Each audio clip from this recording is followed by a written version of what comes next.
Oh, look, Wednesday, June the 4th. It rained just enough to fill my little mud puddle again.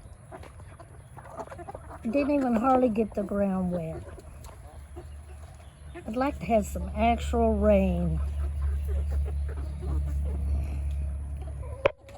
But again, I'm having trouble with internet and stuff, so hopefully I made a video to go up today, but it didn't go up. Hopefully either this one or that one can go up.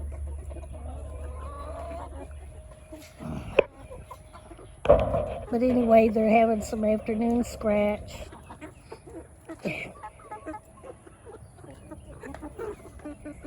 And, I had something new today in the chicken coop. A very tiny little egg. I think one of these chickens is laying an egg already. It's very tiny. I don't think any birds got in there. Oh, look. Beneath the mud puddle. Hope everybody's having a great day. And maybe I'll get my camera and internet problems straightened out. Start making some videos again. But y'all have a great day and God bless.